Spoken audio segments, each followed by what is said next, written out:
Hey, everybody. Sorry, I'm going 90 miles an hour today. Let's go ahead and open up to your questions. You can unmute yourselves, type in, go ahead and fire away. And go ahead, Dan, then Megan. Hey, Dan. Hey, Greg. And I haven't forgotten about sending you that picture. It's on my to-do list. So I'll probably be late tonight. Okay, no worries, no worries. Like I know you're just up there with your feet up on the desk and stuff. You know me so well. Ay, ay, ay. Hey, you had described a stack for me a while back, Okay. and I've been looking for work, right? For communication, for work and stuff like that. And I've been I can't find it. I was looking for it the other day and I haven't tracked it down yet. Can you give me just a Yeah, few well, let's minutes? reevaluate it with where you're at now. So let me pull up my list here. And how is everything going at work? 10-hour days. Pretty much the same as before, meeting to meeting to meeting to meeting to meeting. That was my Okay. day to day.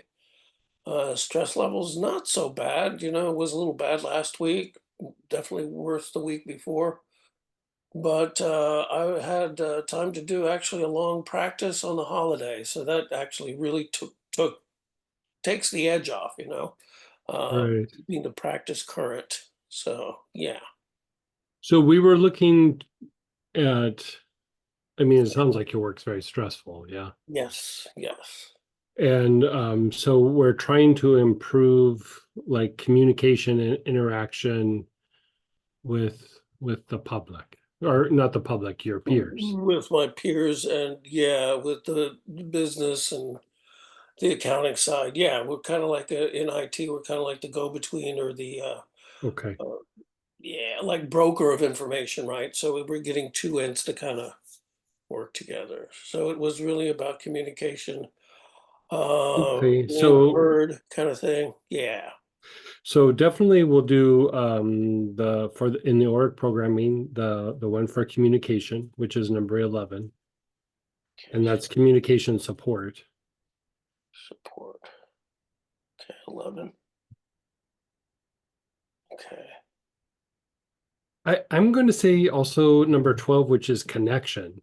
And that's the thing is like in the workplace or in relationships, part of the issue is sometimes we don't have an issue with the person or the group, but their stress levels or our stress levels, whatever it might be, that has to do with other things, still impacts our back and forth with some of those people. And so you see that a little bit more in either a relationship or people that you're interacting with more closely in the workplace. Like say you're running a group and you have a project, you're more apt to be impacted or that's going to be an issue within your group than just other people you might be interacting with in other sections. You know what I mean? Like if you have a little org that's doing something there, but you're having to interact with another group, it's probably more your group that this could be a potential. And so it minimizes like the impact of people bringing baggage into the situation, but it also Okay. deepens the connection between you and everybody. You know how like sometimes there's interactions where you're like, we're talking and it's like we're from different planets. And then there's times where you're talking and the other person is following your thought and finishing your sentence. Mhm. Like the goal with the connection support would be to enhance that. You could also augment that a little bit with using the etheric chords from time to time. Yeah, I Just got that right inhaling. next to me. I do that every once in a Yeah. while. Yeah, So communication and connection. Um, and then give me a second here. sure. Uh, and then number 22, innovative action in thinking. Okay. Again, like your work seems to be straightforward, but if you're interacting with peers, sometimes the repetitiveness, or people get stuck in a way of doing something, or, you know, somebody is really stuck on a particular viewpoint or opinion and is not being collaborative with the group, you know, how we address that sometimes can make them shift or make them dig their heels in. And I think this is going to be helpful as well. Okay. Innovative action, and then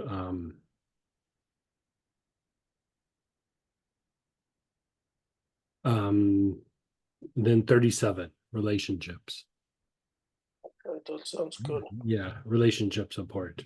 And again, just the ability to interact, connect, bond, you know, those kinds of things. Okay. I think and you could do them in any order, but I think that's a good combination in the workplace. You know, there's times where we might need to do something a little different, you know, depending on person to person, but that one's pretty straightforward. You know, Okay. you're not really having to resolve any big issues other than, you know, you're doing a bunch of computer stuff and you're just having to interact with people. And, Yeah, well, you know, some of it does resolve around issues like being creative, coming up with solutions and stuff like that. And there's also a piece of it sometimes where I bring up something and it's like not accepted, but someone else says it, and then it's good to go with them, kind of thing. So, okay. yeah, Yeah. that's, every once in a while there's that kind of dynamic. So, And so, like, you know, we have the four parts of the stack, but I also like you know, from time to time I do the materialization breath, and I okay, would do probably, let me sit with this for a second here.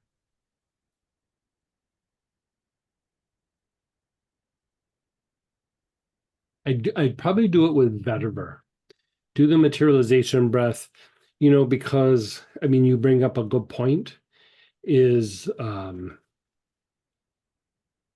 you're being creative, and sometimes there's like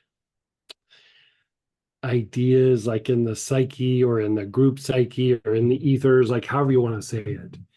And sometimes it's about like kind of bringing it down and in.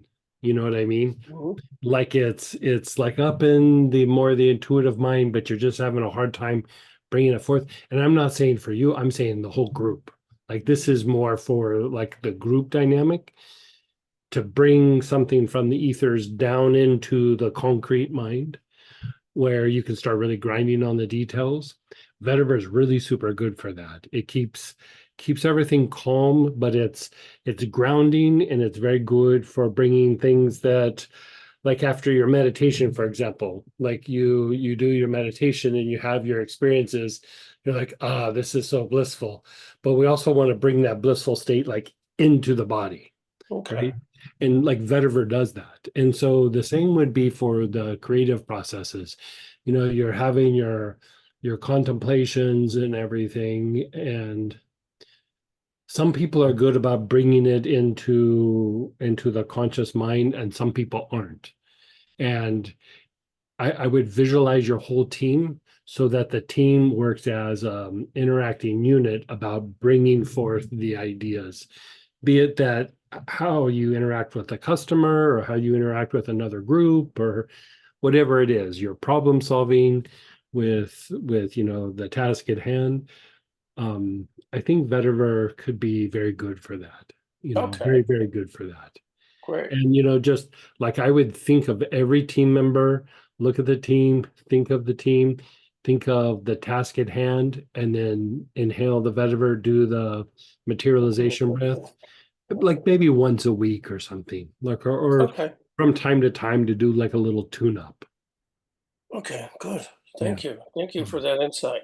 yeah, I've got a few more actually, yeah. but Fire away. since you've been kind of saving them up, I've got kind of like a tremor situation. Kind of, it seems like it's starting. Is just shakes, right? I used to, oh, with the inhalers, I sometimes get a tremor thing, and yeah, when If I drink too much Okay. coffee, I get the tremor, but Is it's it just like it kind of comes and goes and it's like a little bit of a shake? yeah, it's kind of like a little thing. Even when I'm Yeah. relaxing, it's just kind of like my mom had that, and I Yeah. don't know if that's something where I'm going Yeah. A or lot of times if you use things like evergreens, okay, frankincense and myrrh or larch, but let me look something up real quick because I think there's other things we can do for that as well.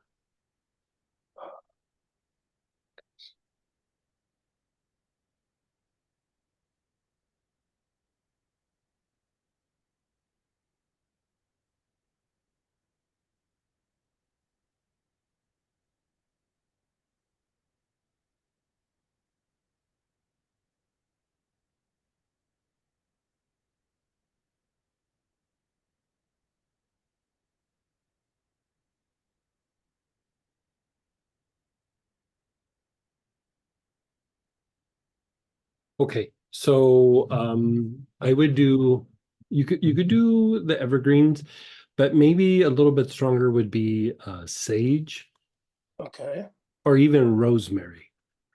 rosemary. Mhm. Peppermint might work, but I don't know. Like I find that sage is more of a like a because a lot of times that's like a depletion in the nervous system. Like Okay, the nerves just get depleted. Like oh, it's it could happen with stress, it could happen with fatigue, it could even actually happen with meditation. Like that's one of the things that I'm always on the watch out for when I do really deep meditation is I'll start to get a little bit of a like a shakiness afterwards. It doesn't happen often, but like the more intense it is, the more likely it's going to happen. And so I use sage for that a lot, and I find it to be super helpful. Rosemary would work, and you could just probably get away with wearing them topically. If you were going to take something internally, I would take rosemary verbena. The thing like sage is good for like calming the nerves and strengthening the body, calming down the sensory nerves and reducing brain fatigue. And so I like the sage because of that. And the thing with the sage is it's one of the things that you would use to like increase your potential to process information. Like we put it on the body for calming down the sensory nerves from firing too much, and it does help with brain fatigue. It's one of the best things for brain fatigue. But also because it calms down the sensory nerves and because it reduces the brain fatigue, it also enhances your ability to process information from the five senses. okay, And there's not a lot of things that do that. Because like even how people will like burn sage right. in different places, Yeah, cleanser. part of part of what that's doing is it's increasing the potential to like process and it's reducing misperceptions. And sometimes when there's been a say like a traumatic event like in a place or in a house and they go through and they burn sage, part of it is it's people are going to have an energetic reaction or a body reaction to the event even if it was years ago, right? Because it kind of has like a little bit of a memory in the place or something that lingers. And so the sage breaks that up and helps that to leave. But at the same time, it helps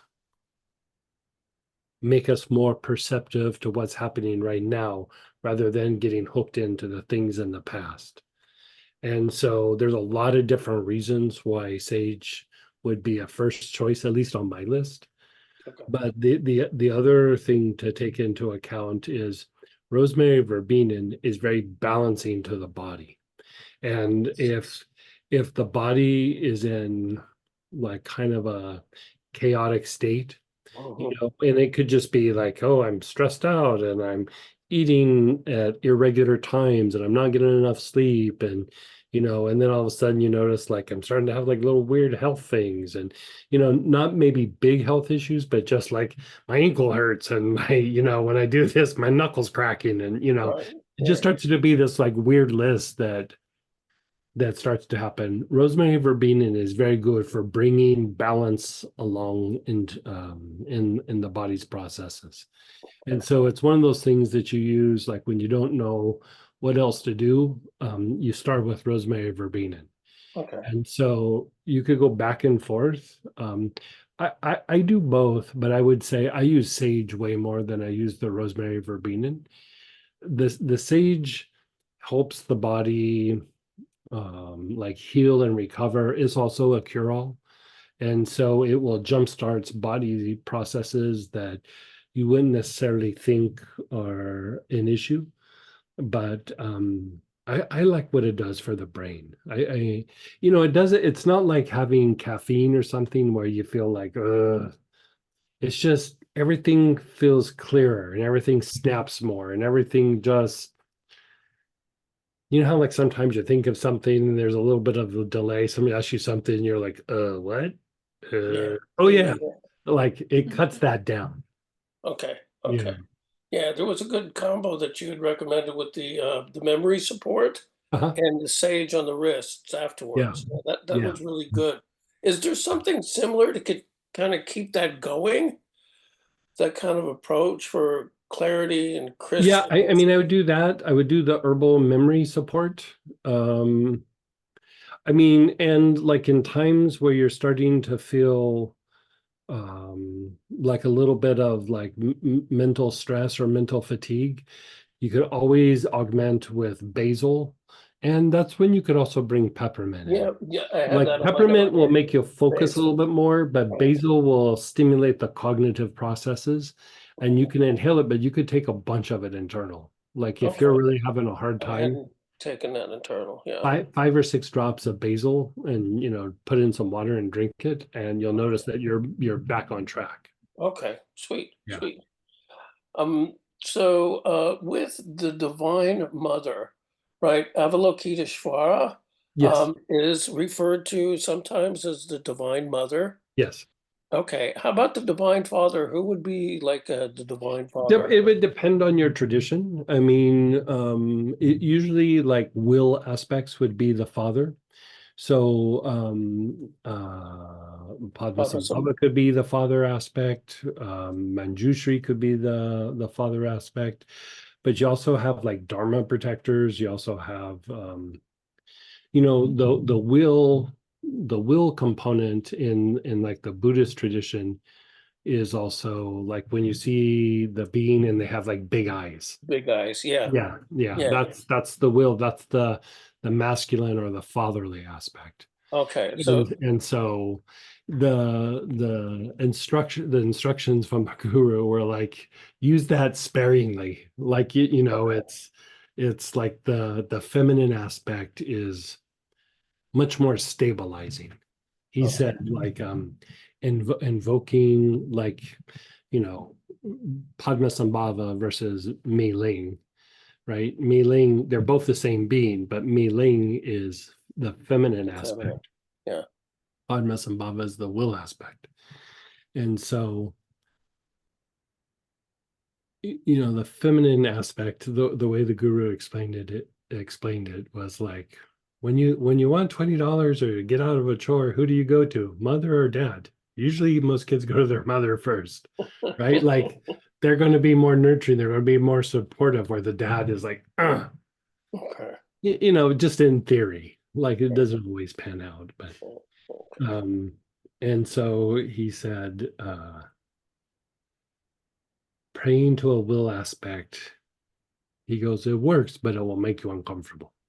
Okay. It's like a locomotive kind of will Yeah. kind of thing. Yeah. He said it's like you're always like having you feeling that hand pushing you from the back, get stuff Ah. in, and Okay. if you want that, then I'd say do it. But if you're trying to decide, I'd always say go feminine first. Okay. Okay. Great. Thanks. Um, and the great invocation I heard, I only caught I just was getting through my dental bits. But so when you mentioned great invocation, that's like to the Supreme God, Divine Father, Mother. No, Is the great invocation was given by Holy Master Joel Kuhl, which is from the Theosophical Society back before World War II. And it oh, was a prayer that was offered to try to help humanity prevent the war. oh, is it And somewhere? so it's that one that's from the point of light within the mind of God, let light stream into the minds of men. Let light descend on earth. Do you know that? No, I do not. Can you Google it? Is it Googleable? Yeah, if you put in great invocation and put in like Alice Bailey in great Oh, invocation, yeah, I yeah, know of Alice yeah, Bailey. yeah, then it will just pop up. Okay, great. And then one more, just one more. Um, I go through these rounds and it just gets kind of started up again. A runny nose, allergy, like I just go through this stuff and then it abates and then it starts up, abates, and then I'm taking like an allergy medicine, right? Which I Mhm. don't really like to do. Is there an oil for that? So you could try a couple of different things. Yeah. Dark blue tansy might be one that works for you. Okay. Angelica might be one that works for you, and you would have to take those internal. And The Angelica. allergy support also might work, I have, which yeah, I saw is that the other day. it's like a bunch of Neoli with dark blue tansy. Okay. And the idea is the Neoli helps to strengthen the body so that the body becomes less reactive. Okay. And Like a couple of drops? yeah, like 2 or 3 drops internal. Yeah. Okay. And then the other one could even be a little bit of rosemary verbena. And then quercetin, from the health food store, always a good Uh-huh. choice. And what were you finding relief with? You were doing, I mean, the Mullein. yeah. So like Samantha like has an issue where like she'll be fine, and then her nose gets stuffy, and her fine, and we Yeah, tried a kind of bunch like of that. different Yeah. things, and Yeah. we have her using the Mullein tincture, and I mean, it knocks it out, right? yeah, it totally helps as far as like congestion stuff. But the thing I find as far as breathing goes is the Anula stuff. Oh, so she's using Anula. Nula, yeah, which Okay. makes sense as well. Not Okay. necessarily for allergies, but it's good for just mucus and inflammation and spasms in the bronchial tract and things like that. Yeah. Is that internal as well? We have We the have a spadric tincture of it that you would Uh-huh. do internal, or if you're using the essential oil, just inhale it. Inhale Just it in or put a there. few drops on the chest and rub it in. Okay. Perfect. Okay. Great. Thank you so much for your You're time. so welcome. Keep me Yep. posted. If we need to make adjustments, you let me know. Okay. Thanks. Yep. Will do. and then go ahead, Megan, then Ralph. Hey, Megan. Hey, Greg. I wanted to get some updates from you, just to check in on the things we've been working on, which was materializing more career success. So I've been doing, I'll remind you, there's like 5 things I've been doing a bunch. So like cystis, the 4 quadrants and the 3 brains pattern, and tuberose wisdom of the heart pattern. And then you had me do Ambret on the right temple and the ajna, and then behavior support, just for the prefrontal cortex, and then Okay. angelic support on the front solar and the back heart for internal boundaries and limitations. Hey, And and so how is that going? I mean, like the only thing I notice is I just feel happier, which is great. But nothing has changed as far as I can tell, like outwardly with like my healing practice or just any opportunities. And then I'm doing the Kriya Sakti too. I've just done that twice in the past couple Okay. weeks. And then I do materialization breath for the bowl. Okay. And your healings are going well, you're just not getting as many clients as you would like. Yeah, that's putting it mildly. My business is it is kind of not there anymore. So it's just like been So dwindling over it 6 went months. down, like it was kind of doing well and then it went down. Yeah, it's been not big, and I was always like wanting it to expand, and then over about 6 months, like I just have 1 client a week. That's it.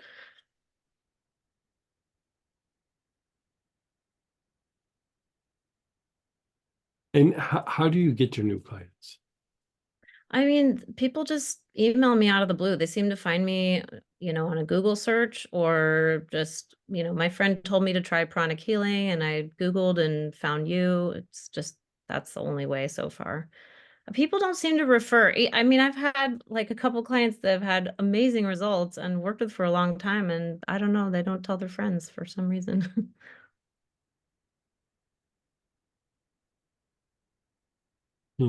Okay.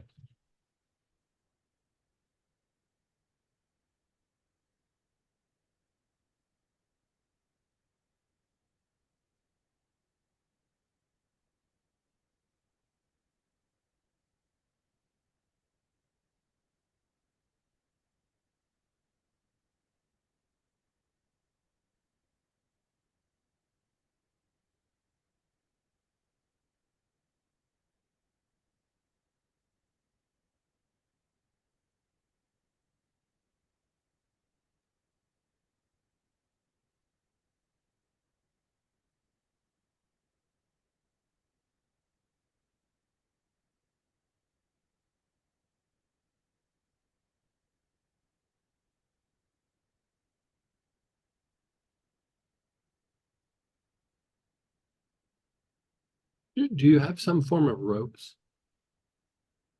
Yeah, I have a rose in one of the kits. Okay, so let's have you do rose as the materialization breath. And let's also have you use rose. So with the materialization breath, you'll just visualize like your clients or potential clients, or just the idea of clients, seeing yourself with clients, whatever version works in your mind. Okay. Um I would do a bunch of that, Okay. like 4 or 5 breathing, materialization breaths at a time. And then I would do the rows, and let's have you work the 3 brains from the bottom up. Okay. Yeah. And mine just not very warm and fuzzy. It's more about like just turning on or heightening the attraction mode, Yeah. and that is the thing with rose, is it does help to attract. So if you're looking for opportunities, or connecting with people, or especially when it's people that you don't know, like the aspect of rose is very like it draws people in, and I think that could be helpful for you. Like like the thing is like, you might have a little bit of a presence on social media and this, but there's still, like you said, there's something just, I don't know. I would say that since the pandemic, like those old rules of how things used to work don't quite work exactly the same anymore. And so any way that we can step up our game in that area is always a thing, you know. It's like I was having this discussion with one of my longtime friends that's also a medical aromatherapist, and he's going through quite a hard time. And uh he was saying like people just don't have the attention span that they used to. But my point was, I think people are actually more overstimulated than that they don't have the attention span. It's just there's just so much coming at them all the time that they just start to kind of tune stuff out a little bit. And Yeah. so you got to like step up your game a little bit of how you connect with people. Mm. And and like not trying to do it the way, like how they're getting, like the same way that like is the way that they're getting overstimulated. You know what I Right. mean? We're Like just, marketing and social media is what we're yeah, all yeah, tired yeah. of. It's help. It can be helpful, but it's like it's not gonna probably not going to change the game, but it might give you some more opportunities. But Yeah, I don't think of Facebook. I mean, I have a Facebook page, but I don't really think of it as like a primary source of finding people. It yeah, hasn't really been that. yeah. I mean, I don't know why I keep it, but I just keep it in case. Yeah, I think you need it a little bit for maintaining your presence and to show that you're not some like, weirdo that's just down in their basement doing whatever, which is where I do my healings in the basement, but I might be projecting there a little bit. But uh it gives people love to look things up. And so True. even if they aren't drawn to that, it's still going to help you get somebody in to do sessions with. So Yeah. I think it's necessary, but it's not going to bring you resolution. You know Yeah. what I mean? And so I would say maintain it, but you know, even if you do a little bit of a blog or a little explanation about like, hey, I was, treating this, treating that. You ever think about like different ways of doing stress management? Just put some things out there so you can maybe open up communications. But bottom line is just the ability to attract more situations, more opportunities. The rose is going to do it for you. Yeah. So in the past, like a few sessions ago when we talked, Mhm. it seemed like I had a negative pattern running a bit with like past difficulties in this area. And so that was what I was doing the cystis for with the 4 quadrant. Mhm. Should I keep doing that? Is I that keep gone doing it, but it down or is looks that better. It's better than when the last time I looked at it. Yeah. okay? Yeah. So I'll just keep doing all the same things on top of Yeah. this, you're saying. Okay. Yeah. Especially the cystis. Um, I would even do a thing where, maybe even just like once or twice a week, you go through and just look at the news and bless situations like in the news and then decree the karma for. Oh, well, yeah, I'm doing the Astara meditation. Was it elemental mysticism? Okay. I do that a Perfect. few times a week, Yeah. Yeah. so I can just decree Yeah. after. Yeah. Just Oh, decree after. Yeah. okay. Perfect.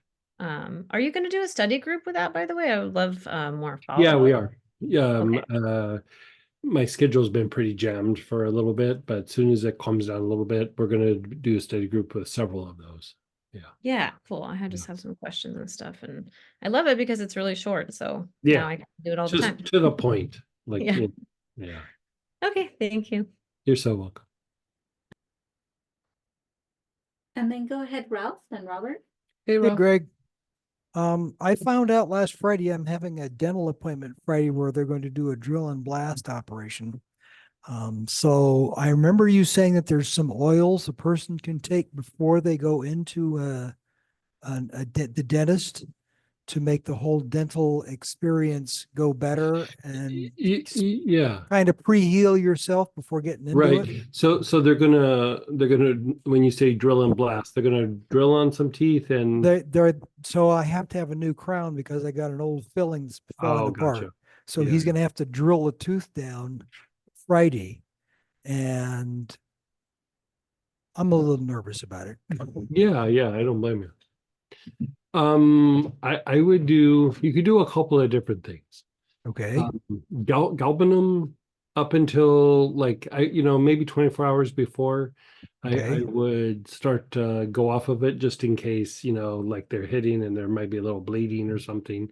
It Okay. shouldn't be, but any sort of procedure, I like to kind of minimize any sort of complication. So galbanum, I'd go a little heavy on it. Like I'd go 3 or 4 drops, maybe 2 or 3 times a day Okay.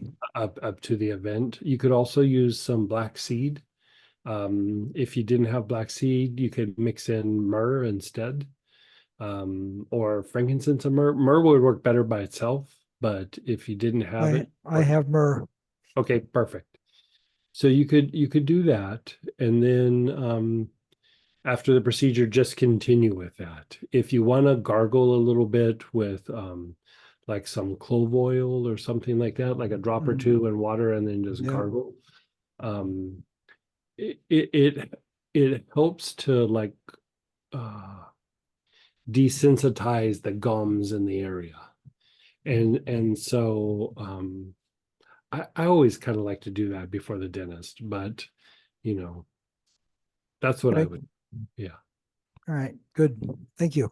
You're so welcome. Also, you had me, I had told you about my waking up in the middle of the night and Uh-huh. et cetera, et cetera. So I've been doing Yarrow 2 drops every 2 drops internal 3 times a week. Okay. And I've been doing that for 2 weeks. Now, I remember you saying the blue oils, you want to only do them for 2 weeks and then you start Oh, if having you're taking a night break in between, you could keep doing it for a very long time. Okay. All right. Yeah. It's just Um, like daily. Like if you're doing it daily, like yeah. if you're doing it daily, it's like for 3 weeks or 4 weeks, then you take a week off. But Okay. if you're going night on, night off, you're good. Yeah. Okay. Yeah. All right. I'm doing Sylvester Pine in the morning. Hmm. 2 drops on the wrists and the top of Sylvester Pine in the evening before bed Okay. to deepen the rest and repair mode. And that's 2 drops on wrists that I also rub on top of my feet.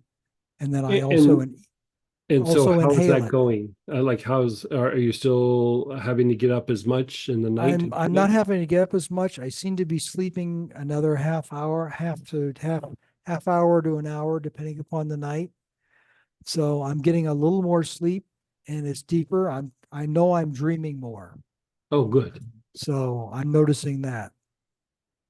Good. And I'm also inhaling hyssop on the 4 quadrants for 10, 15, 20 minutes every night. Oh, that's great.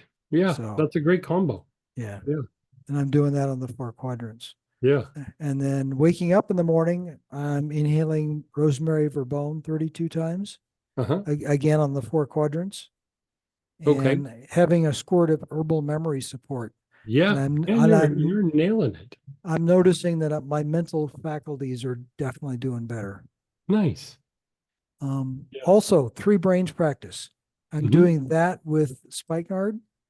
And so Okay. far, I've been doing the Ming Men back heart crown all together. Okay. And then I've been doing 3 brains upwards. Okay. Anything I can do to enhance that practice.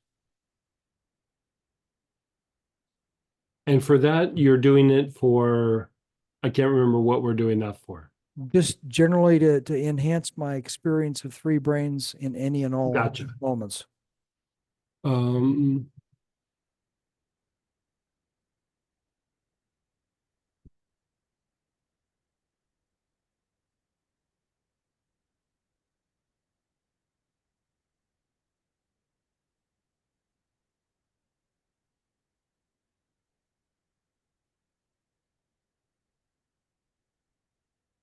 I would actually continue with the spikenard, but you know what I would throw in the mix? Like Mhm. do a cycle up, like you're Mhm. doing, Yep. and then still utilize the spikenard and do the brain, and then the spine, and then the brain and spine, and then the brain and the soles of the feet at the same time. You know that little Yeah. Okay. procedure that's in the Auric programming? Mhm. You know, I've used that protocol, but with the spikenard. And the thing that does is we're going to actually talk about it on the weekend class, is that it calms down agitation and activity in this thing called the spinal thalamic tract. Okay. And it's this tract that is in the spine, and it's like how you process like body stimuli and like pain and stuff from the environment. It's like it hits the spinal cord, and it doesn't just hit the spinal cord, but it hits this particular tract in the spinal cord Mhm. and goes up and gets processed. And so the more that you're able to calm that down, the more you're able to become more intuitive. Okay. And so I like that. Like I when I do it, I'm like, oh, why am I doing this all the time? Then I do it for like 3 days and then I forget for like a month. You know what I Eh, mean? It's I one know of what those. that's like. I know what that's like. And so I would say just throw that into the mix. And if Okay. you do it on a regular basis, for one, you'll notice that your body feels better. But two, you'll notice that it becomes easier to like problem solve and be intuitive. Okay. Yeah. Sounds good. Yeah. Okay, so that procedure was brain and spine, and then soles of feet, It's brain and soles of feet. brain and soles of feet. Mhm. Okay. All right. Very good. Thanks. Yeah, and let me know how that goes. I'll let you know how that's going and also start hitting some So galbanum. your thing is this Friday? Your Yeah. your drill and Mhm. I can't Yep. remember what you said, Yeah. the drill and Drill and blast. drill and blast. Yeah. I was gonna Yeah. say blow up, but I was like, that didn't sound right. That's pretty close. Yeah, yeah. Yeah. So day before class, we'll see how class goes Okay. Saturday. Yeah. All right. Thanks. You're so welcome. And then go ahead, Robert, then Lolly. Hey, Robert. Hey, Greg. Hey, how are you? I'm doing well, thank you. This is sort of a funny question. I had a discussion with someone very recently about this, and I figure I might as well ask that what's the harm? I have this, my body seems to really like sweet items, like desire. I don't have the opposite control to stop eating sweets. Once I start, I keep going and going and going. Is there an oil that I can do with an Auric program to help? With sweets.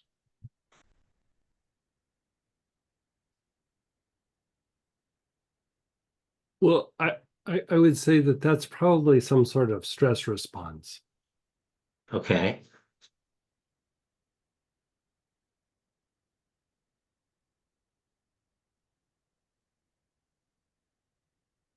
I mean, it is, but maybe it isn't. Does it feel like it's times of stress, or is it just like doesn't matter I could eat sugar anytime, day, night. anytime, day or night? Yeah. Yeah, for breakfast, lunch, dinner, anytime in between, after, just because someone offers it to me. Yes, I have my favorites, but that doesn't always matter. Right.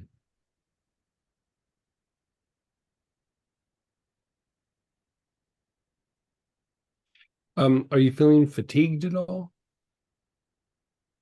Um, when I have sugar, I'll say in excess, yes. Um, I can have small amounts, and usually it doesn't, I don't notice the impact on my body, but I'm sure it has an impact. I am type 2 diabetic, a very mild case, controlled with medication, not insulin. Okay. And you are doing Melissa? Yes, daily.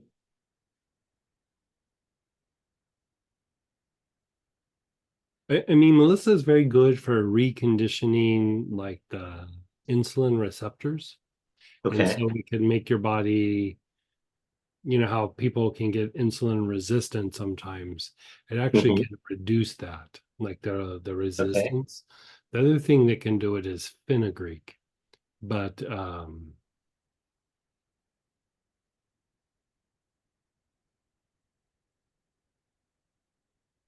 I'm going to say out of everything, you know, because I was just even visiting like different herbs that you could potentially use and things. Um, I'm going to come back to cinnamon. Like I think cinnamon could be it. And you know, if you think about like it's a lot of times not just like a craving, like you said, there's times where you can have just a little bit and it's like, you know, it's like a little treat or something like that. And then there's times where it becomes excessive. And I would say that there's either some fatigue there or there's some body processes that are not like functioning like they should. And so a lot of times we'll take in sugar to compensate for that. You know, that you have like really low grade blood sugar issues.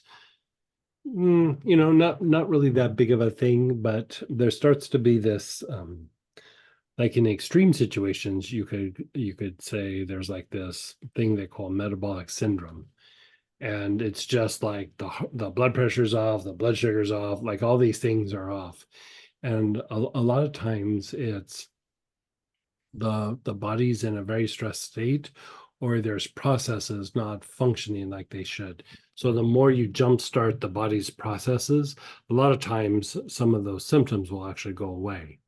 And so it's the idea of using like cinnamon or cayenne pepper, or like even rosemary verbena, where it kind of balances everything out a little bit, would be something that could be utilized there. So I would jump to the cinnamon. Might help the blood sugar issue like a little bit, not massively, but a little bit. And definitely will jumpstart the body. And you could take it internal, or you could just do a bunch of inhalations, like get up in the morning and just 25, 30 inhalations, and see how that does. I like how you always answer the question I'm about to ask. So thank you very much. What question were you going to ask? I was going to ask how do I use it? How do I, is Oh, it gotcha. internal or Yeah. is it inhaled, and how do I do that? So Yeah, you could probably get away with both or either. Like, I don't know that you have to be too excessive, but I'd say it doesn't even have to be done daily. But like those times where you're starting to go like, Cookie Monster, cookie, cookie, cookie, cookie, I would say that's the time to hit the cinnamon. Okay. Yeah. So cinnamon is to bring the peak craving down. Yeah, it's to really jumpstart the body's processes and help strengthen the body. And even as I'm talking this out, you might even throw a little sage on your wrist. And the idea again being that the sage would help the body when it's fatigued. Like, so it would help body fatigue and would help brain fatigue. And so you're just kind of supporting the aspects that would make you go to that place of craving. Because like the craving is a thing, but it's there because of a byproduct of something else. So I like to look at it as what's causing the craving, because the Right. cravings can kind of come and go, but like They can, and what's getting you to that place? right. Sometimes it is stress related. Other times it's just like, I don't want to say it's boredom, but it's like in front of me, so I pick it up. Sure. Almost like there's not awareness of what I'm doing. Right. So I think the sage will actually help that part. Okay. Yeah. So sage on wrists and inhale. Yeah. And because like you said, like there's almost like an automatic response, like an automated response kind of. If you feel that like the sage and the cinnamon's not addressing it, you could do this like two-pronged approach. Use ginger lily and do the thing where you go back, heart, navel, crown, and do like a few cycles of that. And either before or after, put vetiver either like in a rolling ball, or and dab it on the joints, or like a liniment and rub it on the arms and legs, but do vetiver on the arms and legs. And the thing that will do will calm down those kind of triggered automated responses. Okay. Yeah, because that's just an instinctive response. And again, those get heightened when you're fatigued. Like when you're under stress or fatigued, those actually will elevate, like they'll become more active. Okay. So you're just manually turning down the thing that's getting you there. This actually, it feels more like what I should do. Like it feels like it's that unconsciousness, that automatic response. I've been conditioned to do it. Right. So, Just thinking about this made me smile, because I had this friend so many years ago. He's this big Italian guy, and he was talking about something similar, and he goes, "But I resolved it." And I go, what did you do? And he goes, every time something like that would come up, like a treat or something, he'd go, I rebuke you, Satan. And he goes, it started off as a joke. He goes, but it totally worked. I still laugh about that. That was 20 years ago. I still laugh about that. Well, thank you very much, Greg. He had this thing like he couldn't stop buying Oakley sunglasses. And they were traveling, and he goes, oh my God, we hit a factory outlet. And I was like, because I knew because he probably had like 30 pairs of glasses. Oh my God. And I go, what did you do? And he goes, well, I walked into the store, and I looked around, and I said, I rebuke you, Satan, and I left. And I was like, I would have loved to have been a guy in that store that day, just just to hear that. But that would have confused many people. Yeah. Thank you very much, Greg. So welcome. And then go ahead, Lolly, then Deborah. Hey, Lolly. Hey. Hey, how are you? Okay, so let's see. Yeah, you've been talking a lot about sage, which is great. I just had like a long conversation about that with somebody earlier. Yeah, sage is the amazing. explanation of, and I was trying to explain to her for the third time at least how important that is with all she has going on. Okay, so let's see. Let's talk about so I've been dealing with those veins in my on my legs, which is why I've been taking, I've been taking the vein, what is it? Vein health? Vein health. Is that what that's the name? Okay. On my second one. I don't know if it's doing anything. And it's mainly like there's some veins on my, like the lower part of my legs, but it's mainly on my feet. And they're like tiny and various like colors. Little spider veins. Yeah. Yeah. And it's like the top of my feet and a little bit towards the side. And I'm not sure if there's any, not sure if there's any improvement. Definitely no improvement. So, how were they progressing? Were they getting were they progressing, or you would just notice them and then they'd be the same for a while, or? I don't. It's not something I check. It's not like I check on it. Like some things I check regularly. I'm like, did it change it? This is not one of those. But I think they're pretty much the same. Like they didn't improve, but it doesn't. I noticed them the other day because I saw that there's a lot of them on the bottom. Like, because when I look at my legs, it's really not so much on the. So it looks like maybe a little bit more on my feet. Yeah, so the thing with like varicose veins is the first thing that like usually happens is the progression stops. Because like if you have them, they just keep.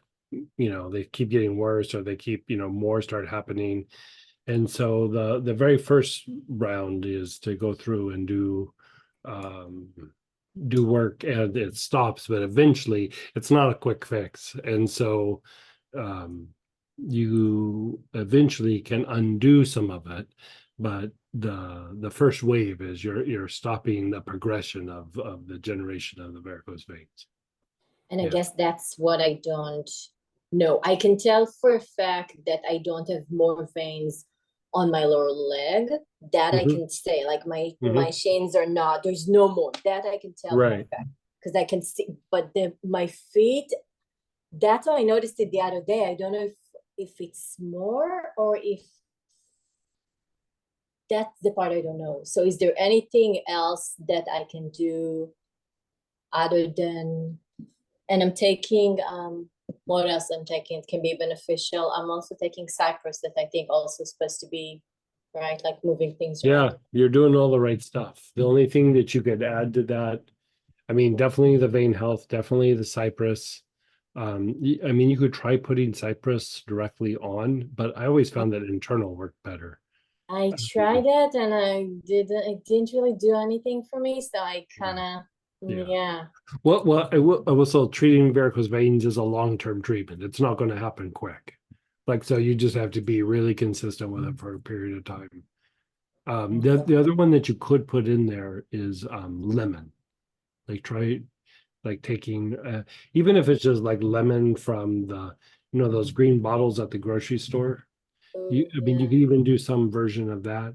I do, I tend to do, now I went back to like, drinking some, whatchamacallit? Oh, the one that tastes awful.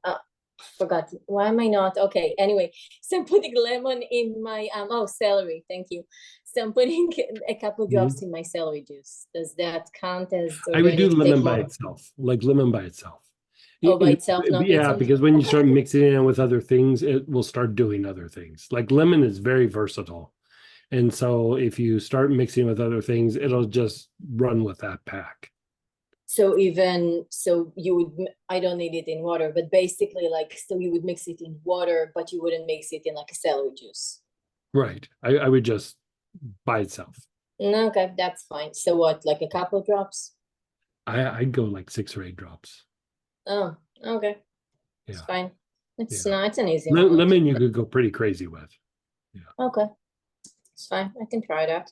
And that's supposed to do what? Move things? It's helpful for varicose veins. I mean, it's good for all kinds of things, but it also helps with like the health of the vein itself. Like it reduces fragility, increases blood flow, and it makes blood flow through the veins much easier.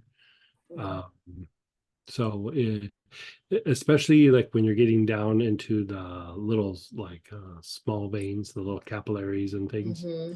Um, and it can be helpful in those areas as well. So, I mean, I would give that a shot. Okay. And is that hereditary? Because my mom used to have that. It could be too. hereditary. It also could just be like if you're on your feet a lot, there's all kinds of reasons why it could happen. Sometimes in some patients that had really bad versions of that, I would look at the kidneys, the sex chakra, and the perineum or peridium, and make sure that those are okay. Sometimes there's a little bit of a, not like a health issue, but like the kidneys are working at like maybe 60% or 70% or something. They just need a little like tune up sometimes.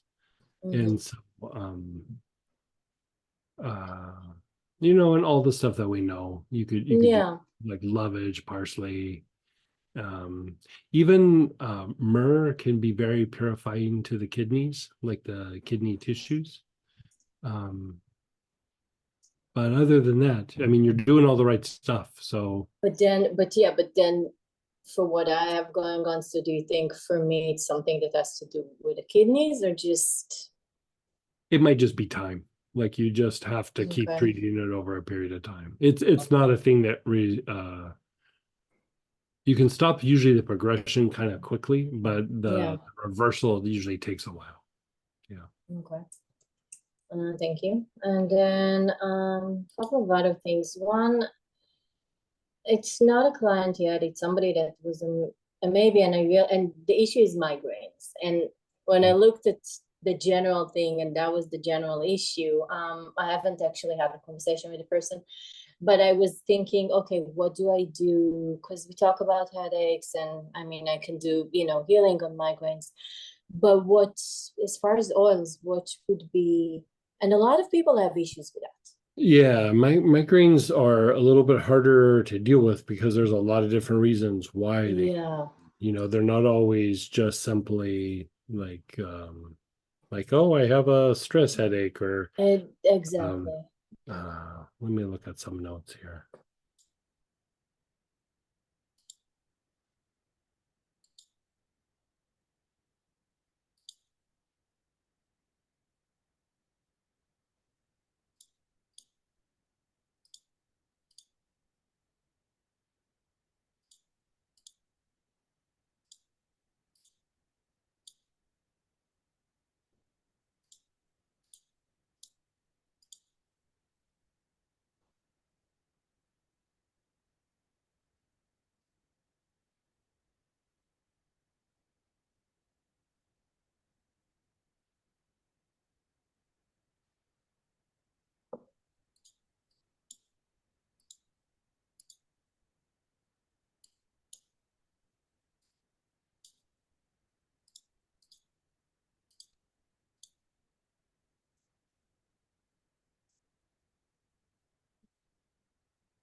Do we know, is there any vertigo involved? I'm not sure.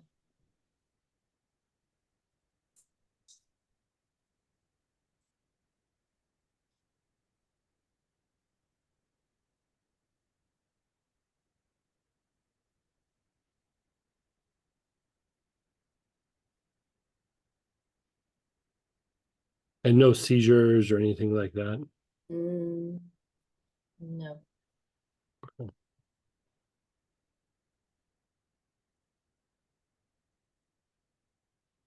But like blurry vision, feeling kind of faint.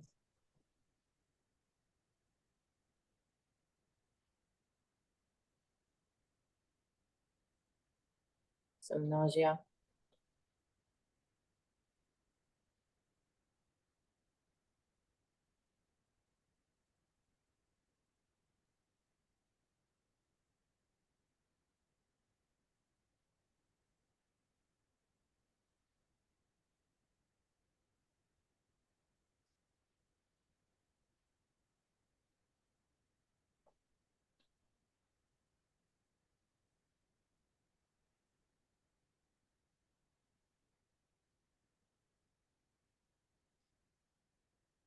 We don't know very much about this person.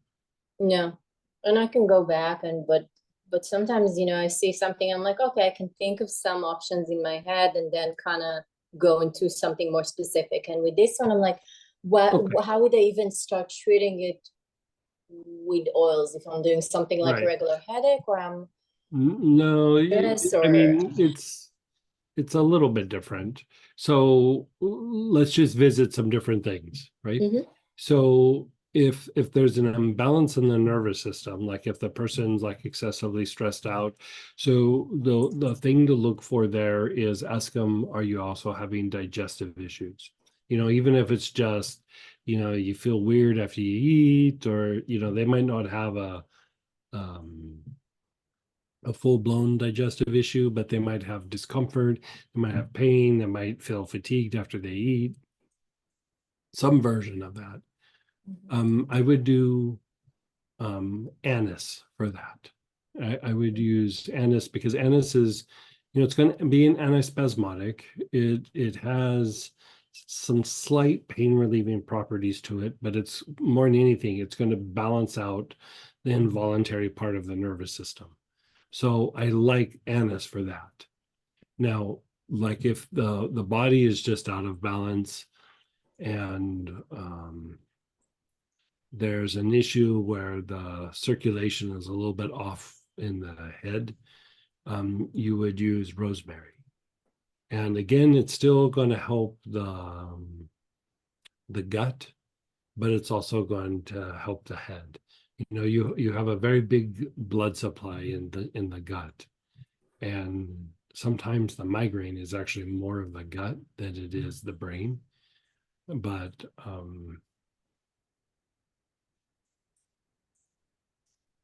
so if the person just seems like anxious or a little wound up, manifestation would also be some body tension. I would go pretty heavy on the lavender. Like, you know, have them inhale, have them put some on, you know, put it on the abdomen and maybe on the like the shoulder where the shoulder and neck kind of come together, even a little bit on the temples. But definitely just even if they won't put anything on, just long, slow, deep inhalations with the lavender can be quite good. And there's been times where I've used like a lavender body tonic where I use a tincture of lavender and then add different kinds of lavender in and then just have them like rub it on their body. And that actually doesn't work every time, but it definitely works more than it doesn't. And so that could be an option as well. And then another one is if there is a lot of tension in the spine, like, you know, I'd ask them, how does their back feel? And if there's a lot of tension in the spine, or they have a lot of like pain in the body, or they have more like psychological pain, you know, like something's bothering them, something's going on in the family, or they don't fit in, or whatever it is, like there's something that's psychologically a little bit triggering to them, is I would use terebinth. And the terebinth,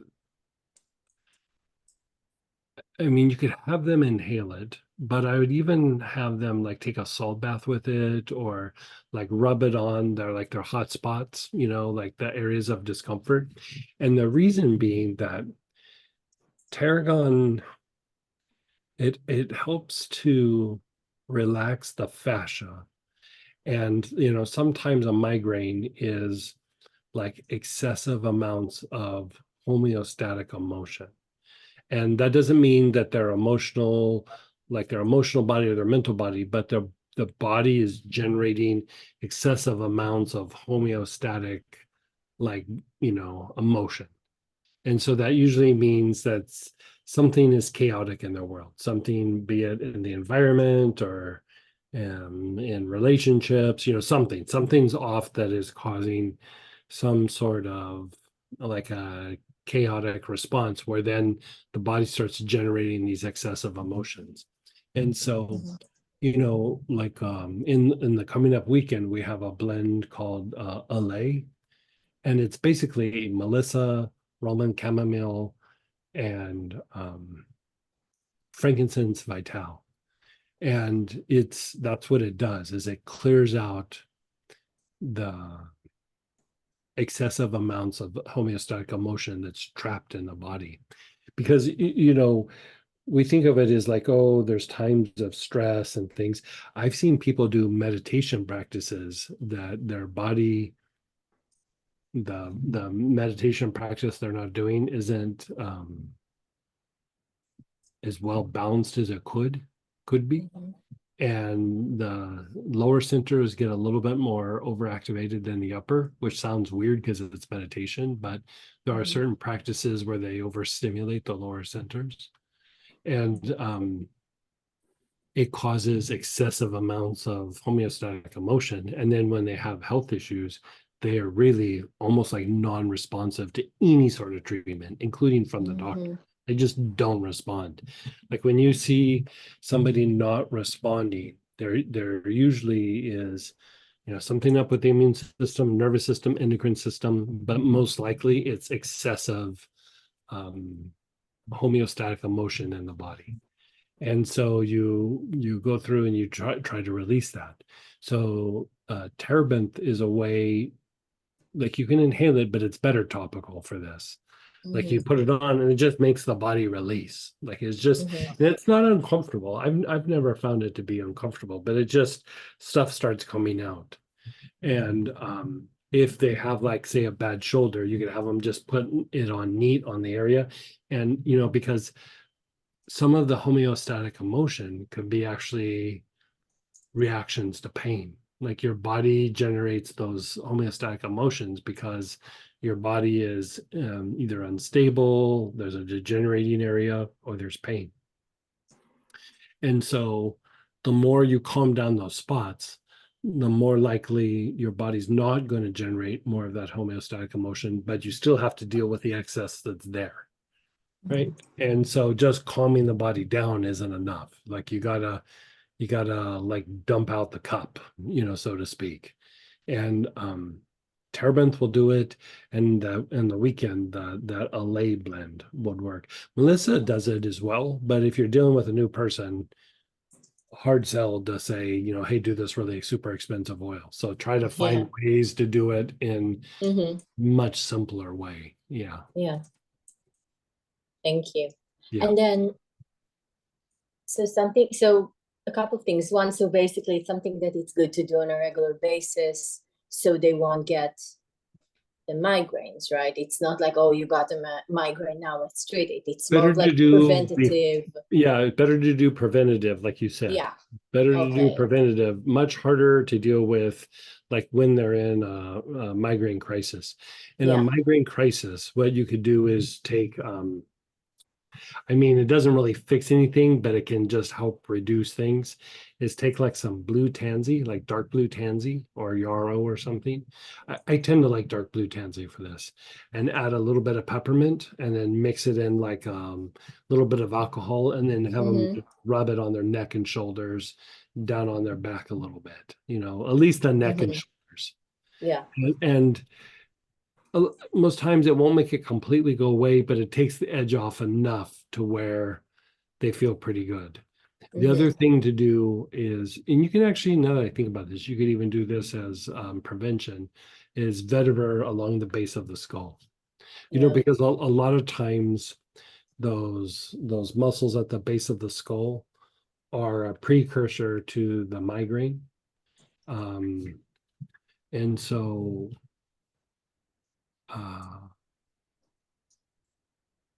that's if it's a true migraine, because the migraine means pain on one side of your head, like one-sided pain. And so what can happen is, like, people will get migraines, but it'll be more like on the back of their head. And that is actually occipital neuralgia. And so still an inflamed nerve, but it's not like necessarily a true migraine. That is definitely where you would use vetiver a whole bunch. Yeah. And so plus the vetiver helps to open up the neck and the head and all of that. The other thing is, I always look at the jaws, the jaws being super tight. So, things that are anaspasmodic on the jaws, which would include a little bit of the temple area. And then the other thing to look at is kidneys. Like, are the kidneys inflamed? Are the kidneys congested? Are the kidneys, not functioning right? Whatever it is, because that energy, because it's tied to the Mingmen, a lot of times can rise up into the head. If it's the kidneys, it tends to be more of like the top of the head rather than like on the side or anywhere else. But, sometimes when people have a migraine, it's so bad that it's hard to pinpoint exactly where it's at. And so, like you said, the preventative approach is by far the best approach when it comes to migraines. If they're in crisis, do the dark blue tansy with the peppermint as a body tonic, or do vetiver at the base of the skull. But those other ones, you'll just have to kind of treat until you find like the magic version of what that is. The other thing with migraines is the spine is usually quite etherically dirty. Like, there's like lots of blockages in the spine, or the spine can be agitated. And so that idea of, like what I was saying to, I think it was Ralph, where we're talking about the spikenard on the brain and the spine, heavy on spikenard on the spine, but still do the brain, the spine, because if those receptors or that tract is super agitated, even when you calm things down, it's still just going to come back. Like, you know what I mean? It's you see it in migraines and you see it in blood pressure. Basically, you see it in Mingmen related conditions. So like blood pressure, migraines, back issues, things like that. So you're looking at the effects of stress, the effects of pain, the effects of being overstimulated, the effects of a chaotic environment. All those things can contribute to that spinal tract being agitated and overstimulated. And so just do things to calm it down. Yeah. Okay. Even if they don't have a big issue there, it's very soothing. Yeah. So. Okay. Thank you. And then one more thing, actually, work related. So the thing I was asking about last week ended up, I did what you told me. The blue lotus, I did all the yarrow, everything. So it went okay, much better than I thought it would. Okay, good. So basically there's a potential for a job that I don't have a good read as if I can get it or not. It's good for me to get it because it's money. I have mixed feelings about it, but basically it'll be a good thing. It looks But- very triggering to you. Good. Yeah. Because it is, but it's a good. Try the yarrow. Just do the yarrow and the blue lotus again. Just try doing But that. Yeah. That my problem is not the trigger. The problem is that I don't know if I'm getting the job or if I'm being triggered, sabotaging my ability to be able to get the job. I think it's that because it's a good thing for me to do it. I would start doing it even before you get the job or not. Like do that. If you want to diminish any sort of like projection, still do Yeah. those two things and then add hyssop into the mix where you do that thing where you feel it in your body, you think of the situation, keep going back and forth between the situation and the body, and inhaling Okay. hyssop both directions. So hyssop or Solomon's hyssop would work for that. And that, I mean, that's part of what it does is it minimizes the projections that could potentially be like, okay, I don't want to do this job, so I'm going to act like I want to do the job, but internally I'm like, no. Yeah, Like, and that's one it of will these. cut some of that down. Yeah. Okay, because I really do want this thing to work out because it's good for me in a lot of different ways, and I think it can open a lot of different Sure. things for me, even with healing as well, because yeah. So basically, and I think so that's all I can do. So do blue lotus and yarrow internally, Mhm. hyssop or Solomon's hyssop, and then Kriya Sakti on it or something else. Yeah, that you could do that. You could do materialization breath. You could do, I think for you the materialization breath would be like with cinnamon. Okay, I usually Yeah. I don't work with cinnamon often, so which Yeah. I think means I probably should because it's Yeah. gonna move things. It will help move things. It will help you be a little bit more thick skin, and it's still very activating to the heart. And Okay. so because we just say the heart, but the heart does so many different things. And the thing with the heart, with cinnamon and patchouli would kind of be this way, is it breaks down like barriers or it breaks down walls. Mm-hmm. And you're trying to break into a situation or you're trying to break out of a pattern. You're trying to break through something. Mm-hmm. And so I like cinnamon for you for that. Okay, because If you want to rotate it with patchouli, you could do that, but I would do cinnamon first. Okay. And then, yeah, because another thing that came up is like a thought form that's related to a bunch of those jobs. And all of them was like that I'm which I know it is, but like I'm not the first choice, and it's something that's been playing in my head when realistically I don't care at this point. I just need to get the job and make the money. I don't care. Yeah. I hear you on that one, but honestly, yeah. I mean, so many good things that have happened in my life. I was not the first choice. Like, you know what I mean? And like that's like I hear you on that, but it's like also it's like, it just is what it is. Exactly. And on this one, you know what? I have a very specific reason of why I'm, and then when I'm doing the Kriya Sakti, do that like do it once basically on it? No, I would keep doing it until you get the job. Okay. Yeah. Okay. Do you have any reason what is it just me that's kind of blocking it?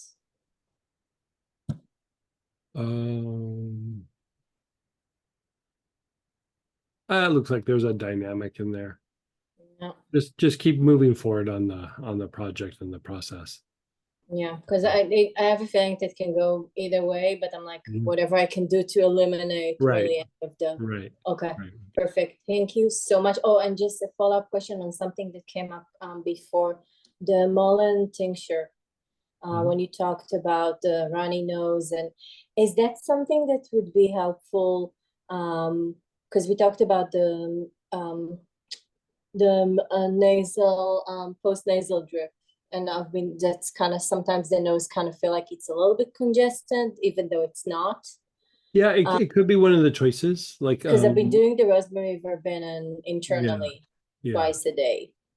yeah. Mm, Yeah, again, that one's it's effective, but it's slow. Like you don't yeah, think it's balancing out the body. So you could keep doing that, but you could add Mullein. I also like Samantha likes Mullein. I like to use Golden Seal, but I don't have it quite as often as she does. Like you have it. Well, the golden seal totally works too. Yeah, the Golden, so she's saying the Golden Seal works as Different, but Yeah. totally works. Yeah. yeah. and then with the golden seal, it's in my mind it was a couple of drops, but no, because I just No, it's a tincture, did it's not an oil. Yeah. yeah, exactly, and I So, did the class this 30 drops. Do weekend. like 30 or 40 drops. Yeah, because you said a lot. I was like, wait, really? I Yeah. need to check. So Yeah. okay, I'm going to start putting that, because we do an ounce and a half ounce, but I think most times we do a half ounce. And I've just been putting it in the essential oil bottle, and I think that makes it a little confusing. So I got little vial with like regular droppers, yeah, I sometimes add that yeah. to a couple Yeah, of them because otherwise, yeah. But do And like 30 or then 40 drops. Yeah. okay, Yeah. okay, so I'll add. So do that. So do either that or the mullein. Okay, in addition to the other one, to the rosemary. Okay, Yeah. thank you so much. You're Thank you. so welcome. Good luck on the job. Thank you. Thank you. And then go ahead, Deborah, then Barbara. Hey, Deborah. Hi, Greg. Hee hee. I finally got to see the functional doctor, and Oh, good. yeah, it was What do you devastating, think? though. I mean, it really rocked. It just knocked me off my feet. Because I wasn't expecting the results. Evidently, my cortisol is really high, Okay. and that would explain my trouble with sleeping. Because it barely drops in the evening. So there were other things like parasites, which could be, she said, affecting my tremor. But Parasites in the gut or yeah. And there's a possibility we didn't go into toxicities, but there may be just the explanation of what I've been through with my dental life. There's probably toxicity too that we will. So we're starting with trying to get the cortisol down. How are you guys doing that? So I have a long list of medical grade supplements that I order through a company, and they've been delayed, so I should have them tomorrow. There are a lot of the things that I've already been taking, but just a different grade of them.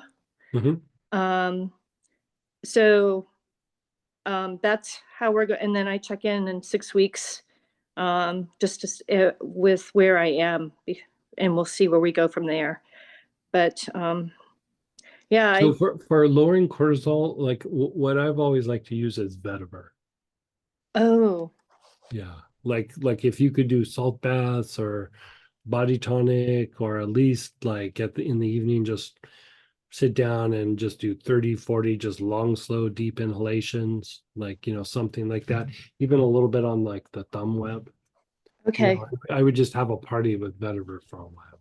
Okay. Because I've used that in the thick of my work with you back a couple of years ago, and there was so much going on, I couldn't really tweeze out how much that did for me. So the web of the thumb. Okay. And then I will tell you, the other person that I go to that works on my meridians, I had body work done today. And it was, they focused on the gallbladder meridian. Okay.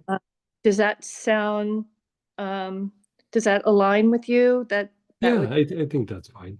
Yeah. Anything else from the functional doctor? it was, so there is still stuff happening with the thyroid, but she wanted to function she wanted to focus on the cortisol first. Okay. Yeah. And you know, even talking about this is still really emotional for me. Sure. Yeah. I mean, it took me a couple of days before I could even sort of crawl out of bed and start to Yeah. make the phone calls for everything. Yeah. But if you think about, you went through a very stressful period there for a while.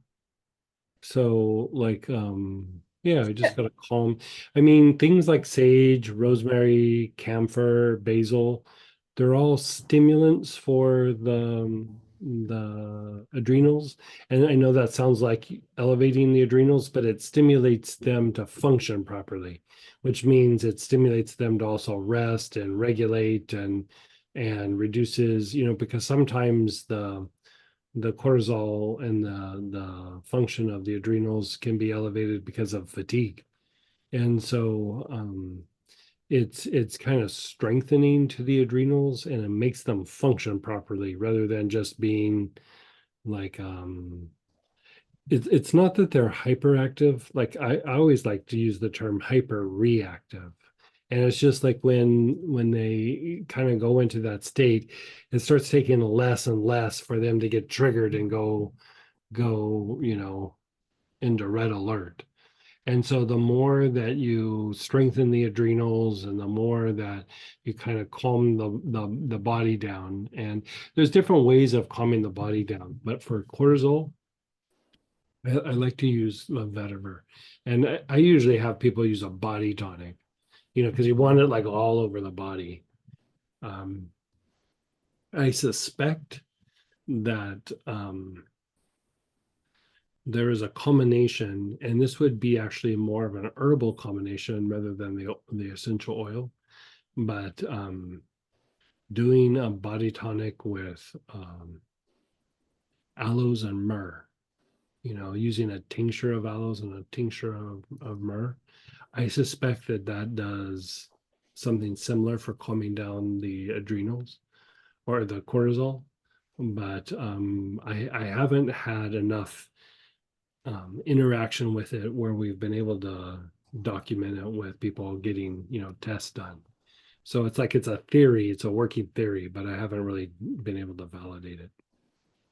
So you probably don't know this about me, but I've had anxiety symptoms most of my adult life. Mhm. When I retired, I was already, the way that I've always dealt with it though was I would just ride my bike for hours. Sure. And then I would sleep well. But when I'd wake up in the morning, I'd have that buzz going. But I'd gotten rid of the buzz. So that's why it was really shocking for me. It's like, ah. Yeah. So it's been even longer than the marriage piece. But think of it like as like you got it reduced, but there's like levels. And even when you go like, oh, I feel so peaceful, and then you do something, you go, oh, I feel more peaceful. And then you do something more, you go, oh, I feel even more peaceful. Like it's like that. Like it's good that you were able to take it down a couple of notches. But I mean, even part of a spiritual practice is just that. Like you just keep taking down these like steps, reducing like that tension and agitation in the body, and just allows for the body to function better, emotions, the mind, the mental parts. And so I would just say keep doing that journey, even though it felt better, like stay on it and keep doing that, going in that direction. Yeah, well, I have to. So Yeah. and then we also did address a little bit of some other hormones, but those were a small factor. Okay, good. Yeah. So thank you. I will go with this, especially the sage sounds really good. Sage is very nice. Yeah. Okay. Thank you. You're so welcome. And then go ahead, Barbara, then Priya. Hey, Barbara. Hey there. I have an extra question thanks to Dan. He inspired me. So I'll start with that one. one of the groups I'm in, there's a person that I just don't seem to be on the same wavelength. And I don't know what it is about our connection, our communication. And so I was thinking about a stack, and in addition to communication and connection, what might you add to that? Tell me a little bit about this person. They're the leader of this group. Okay. And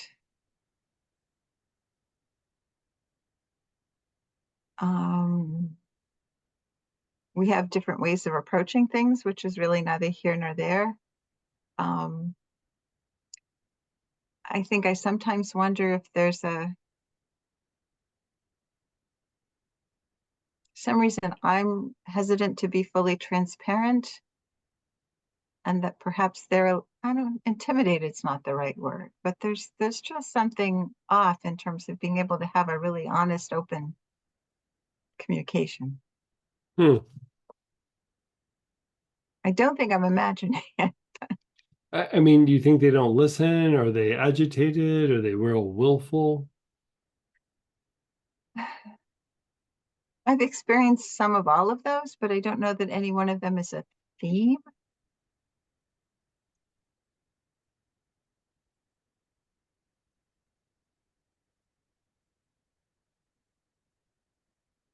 And the person, granted, they're the leader of it, but they have a lot of experience, or their experience is maybe in question.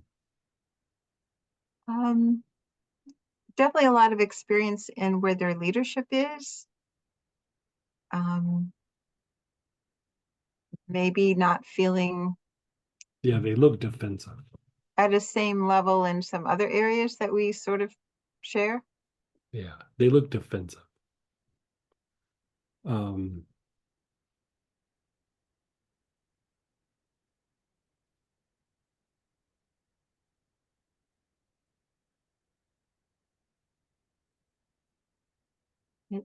There's a little bit of inconsistency about it.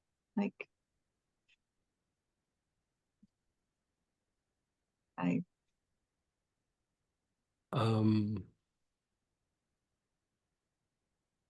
So do you have jasmine? maybe from a kid. Yeah, you probably do in a kid. I'm sure you do. Let's have you do jasmine and do that thing that's back, heart, navel, crown. And like at the beginning of it, think of the person, with awareness on the heart, and then let it go, and then do back, heart, navel, crown. And then think of the person, and then back, heart, navel, crown.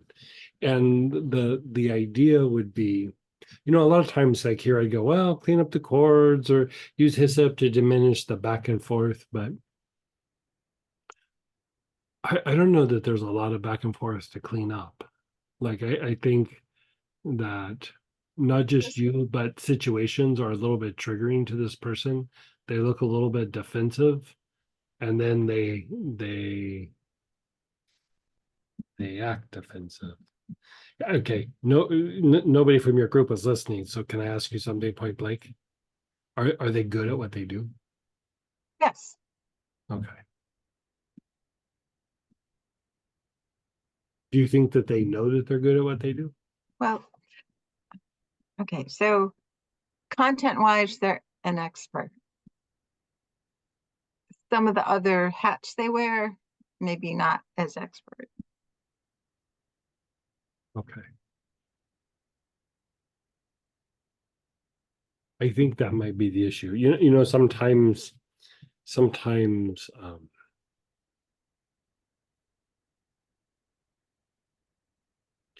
people might know the facts, but the application they might not really excel in. You know what I mean? Like they have the training, but the inner work might not be as strong as it could be. And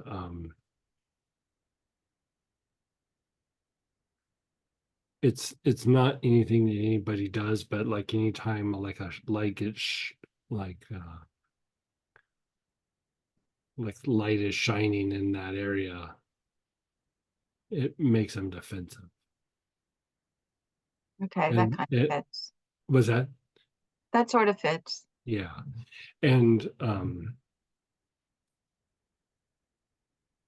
you know, especially like practices like this, um even people like doing tantric practices or wisdom practices or you know, healing, you know, whatever it is. The easier part is studying the facts, but mm, the experiential part is the harder part. And you know, when I used to travel with the medicine man, he would make these comments of like, that person has a diploma on the wall. They really need that diploma. And like at first I was like, what is he talking about? Like, why they really need that diploma? But what he was saying was that diploma gave them validation because they weren't having inner experiences. And I think this person is having some inner experiences, but I think there's times when their students are either challenging that or are having greater inner experiences, and that person's a little bit uncomfortable. So the idea of the jasmine is to make it like playful, like, you know what I mean, like not make it like, you know, because even if he's like, or he or she or whoever is mm,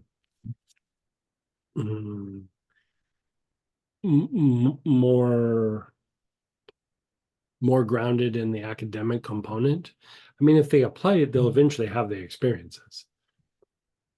It's slower, but it can happen. And so that it's not just uh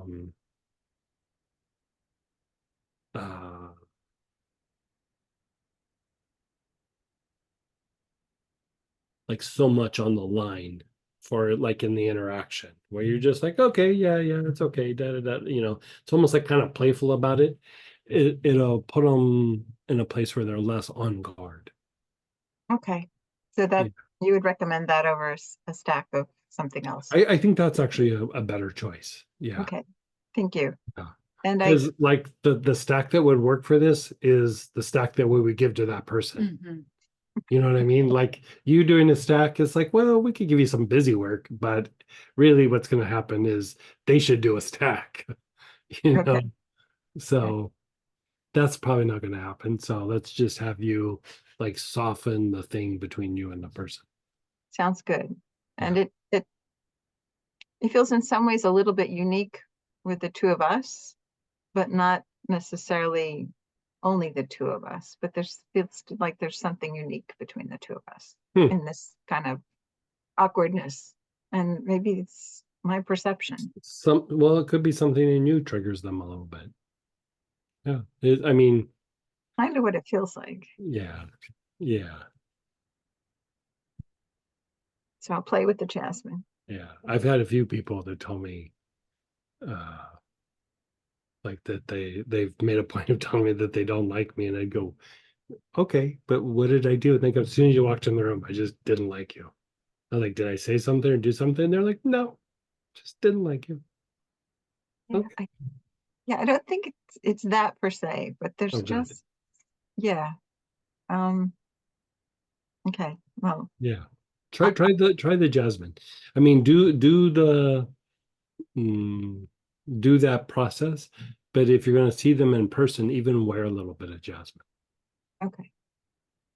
Yeah. Thank you. Yeah, you're so. And thank you, Dan. So the other question, would you be willing to review the Mudra for Tara? I don't feel like I have it. Yeah. So green Tara, right? Yes. I think that's the only one we've shared, right? Green Tara. So green Tara is ring, finger, and thumb. Like that's so. Left hand? Left hand. Yeah, sorry. And then your right hand is going to do this mudra, but pointed down, so you can rest it down by your side. So it looks like this, but this hand can be down.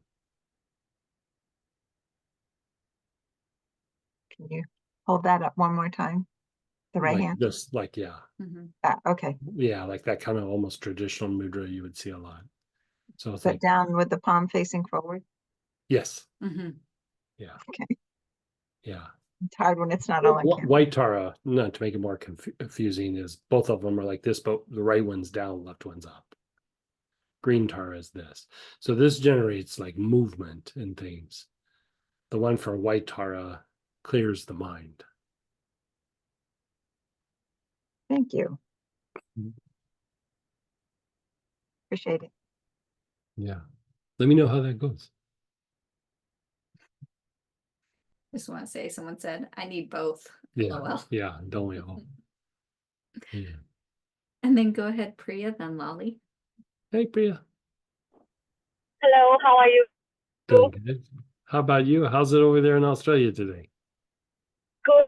Today is good. We've had really bad weather last whole week, cyclones and storms and stuff like Oh, that. wow. But it's quite better today. Yeah, much better today. Today I've got a few questions, please. Mm-hmm. The first one would be for the Dorje. Sometimes when I'm doing the blessing, and because the mind training obviously is not so strong, I start with doing a blessing for something, and the mind has gone elsewhere. And sometimes where the mind has gone is not something that you would want to bless, like, you know, a negative thought or something. What happens when we've got I would still bless that. I would still bless that. You know, because part of what you're doing with a Dorje is you're bringing light and dispersing darkness. And so you're not necessarily concretizing it to bring it into form, but you're dispersing things that would, you know, cause misperceptions and you know, not be good for you. So even when negative things are up, you would still do it, you know, so you're still kind of going like, you know, down. And then when you start to space out, then just do your hand like so, and then let go. So it's good to let go from time to time. So, you know, and you're not thinking like in a rational way where you're going, oh, this thing and that thing. You're just holding images in your mind, right? So you go, okay, I'm thinking of, you know, this thing at work, and just think of the situation at work, not like grinding on all the details, and then do it. Yeah. And you go, okay, this thing in me, like I'm trying to release this tendency in me, and then think about it, and then, you know, you're blessing down. And even if weird things kind of come up, you just keep holding the image, and then at some point when you let it go, then let go with your hands up like so. Yeah, I think the reason why I asked was because in the mind is then that fear, oh my God, am I pressing something, you know, that is a negative tendency in me and stuff like that. But it just makes sense that the mudra that we're doing is the movement mudra. So it's right. okay. And you could say in a way, all the things you're blessing are potentially negative. You're trying to make them more of the light. And so, you know, whatever you're blessing, even though it might not seem negative to you right now, the more evolved version of you in a year will look back and go, ugh. You know what I mean? So like it's a matter of perspective.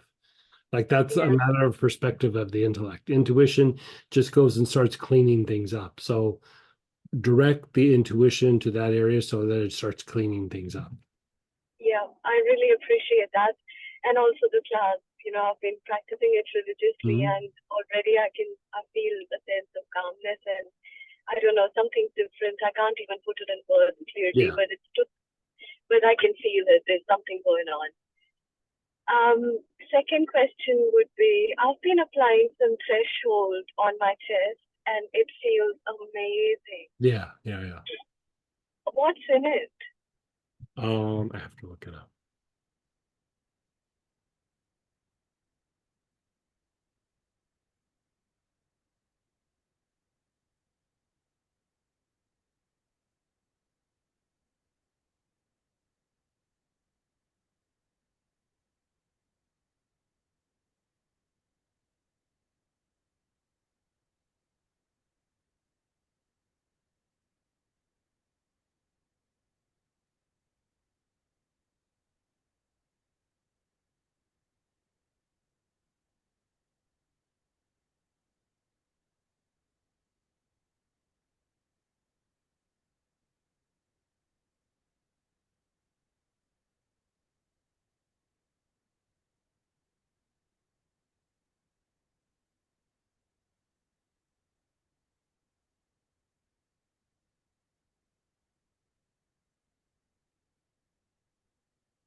It's galbanum, ambrit, and heavy on the ambrit. Myrrh, helichrysum, and ginger lily. Oh, it feels so calming and Yeah, soothing, yeah. and yeah, really, it's a blessing. Yeah. Thank you for that. You're so welcome. Another thing I wanted to, there's been a little bit of a discussion today about communication. Sometimes I feel like I'm talking to somebody and I'm not in sync. Like, we're having a chat, but there's no sync. Slight ahead or slight behind. It's like, I don't know, I'm probably not explaining it very well. No, I know what you mean. Yeah, I know what you mean. Yeah. I would go back to like utilizing that yarrow internally. You could do the essential oil or the tincture. I use the tincture for something like that.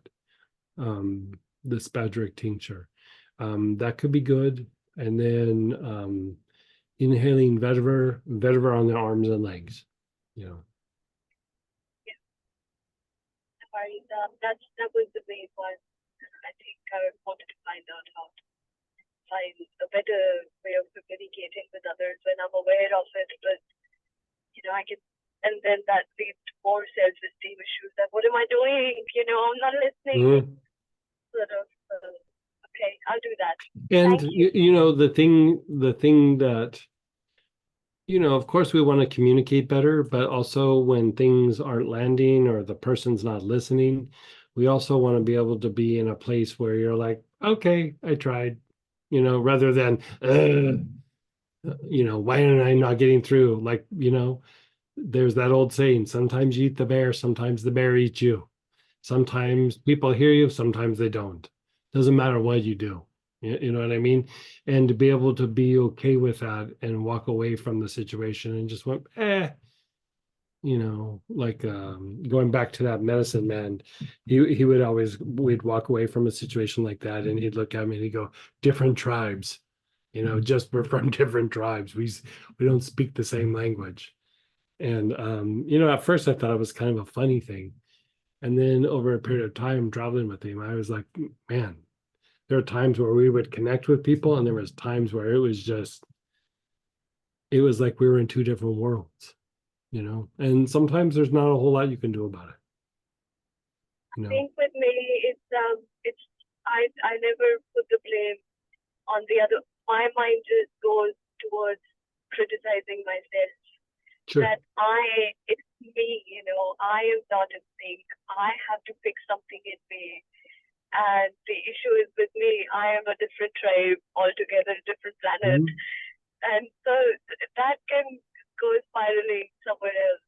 And, So the thing with the yarrow, like it's very good for calming down the body. It's very good for calming down the trigger components, but it also goes to helping to heal things in us that's very deep, like deep wounds. It's very good for that. And, part of that thing about going to, never thinking it's the other person. I mean, it's a good habit to have. There's like, what is it in me that can shift?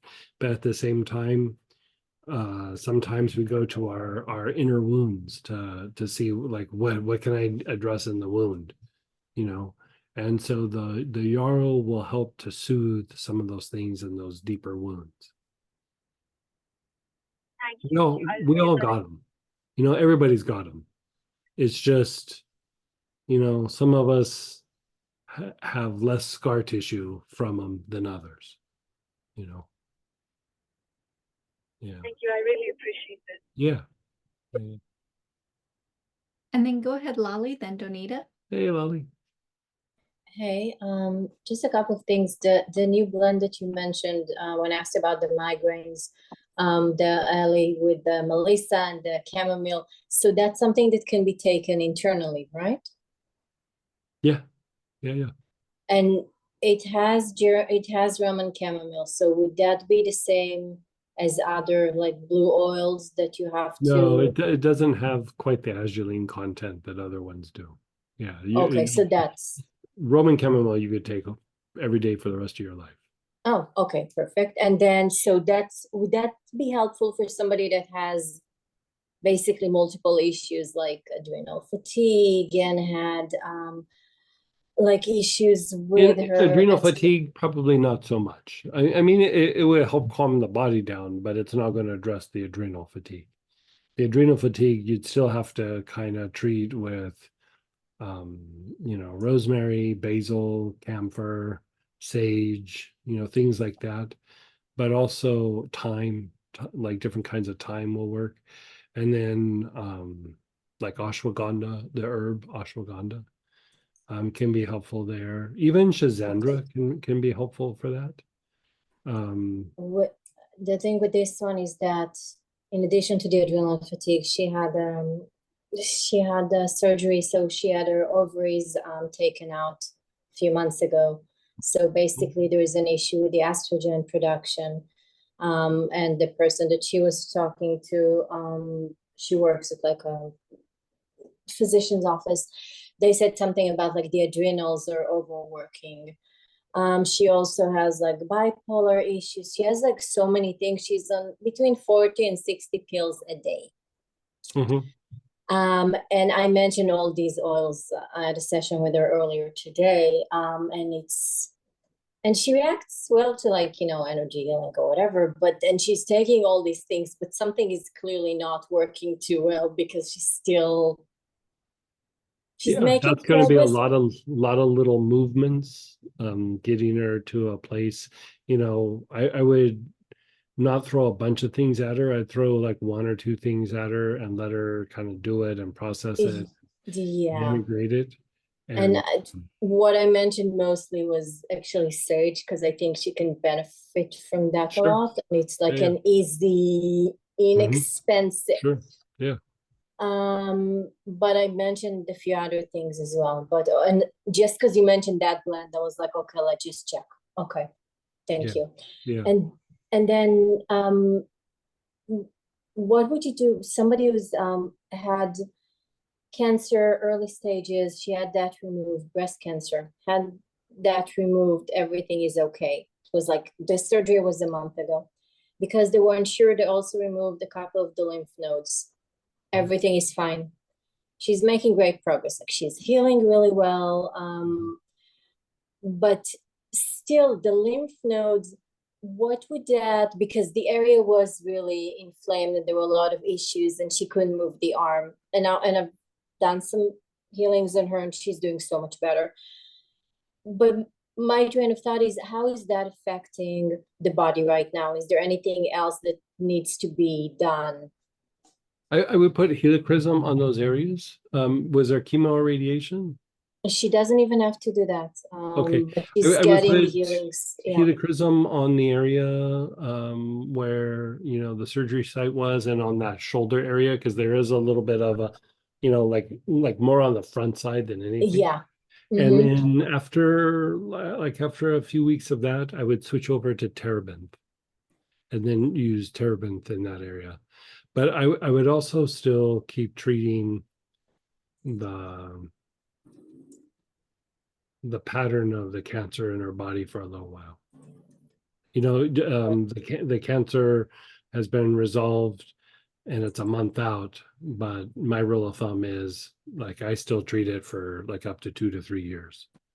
Like, because it can always like come back, or there can still be some rogue cells that got away somewhere. And so you just keep reestablishing, because cancer is about a repetitive pattern in the body. And so even though it gets resolved, you still want to break that repetitive pattern within the body. And so so keep treating it basically with supplements, oils, energy. Yeah, whatever's been done. Yeah, I would just keep doing it. Basically with everything. Yeah. Okay. And then the fact that a couple of the lymph nodes are not there, I mean, the body on that side is more reactive, more sensitive, takes longer to heal. Is there anything that can be helpful to get it stronger? Keep flushing the lymph in that area, like things like the laurel, lymphatic blend, chakra cleanser, things like that. You just got to stay on top of the lymphatic system functioning well. Yeah. Okay. Okay. Perfect. Thank you That's so much. always a struggle with anytime they Yeah. take out lymph nodes. It solved a problem, but it caused another problem. Mm-hmm. Yeah. Okay. It's Thank you. just a Thank you. necessary thing. It's not that they Yeah. shouldn't do that, but it's like, you know. Yeah. Okay. Thank you. And then go ahead, Donita. Hey, Mr. Anita. Hi, Greg. Hey. I have a few actually health logistical questions. Mm-hmm. I spoke to my mom over the weekend and I just learned that my stepdad, he did a blood test about a month ago and they found a block in his descending colon. Okay. Kind of a block within that area. So just You said ascending or descending? descending. Okay. And they still have to do investigations and such. He's 82. Okay. So, you know, and they've got a bunch of oils and he's going to get on lots of grapes and juices and to soften camphor oil, like warm camphor oil, like compress, over that area, just to kind of, but anything that you would recommend to actually move, he said he will do anything. You know what I would do? I would do castor oil packs. That's what he's doing. Castor oil packs over that area. Yeah, I would just go heavy on that.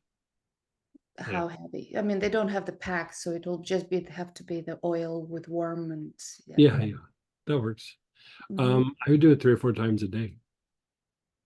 Okay, just heavy on that and just liquids. Yeah. And like not heavy foods and moved the lymphatics. So they've got lots of like herbal teas they started drinking. Yeah.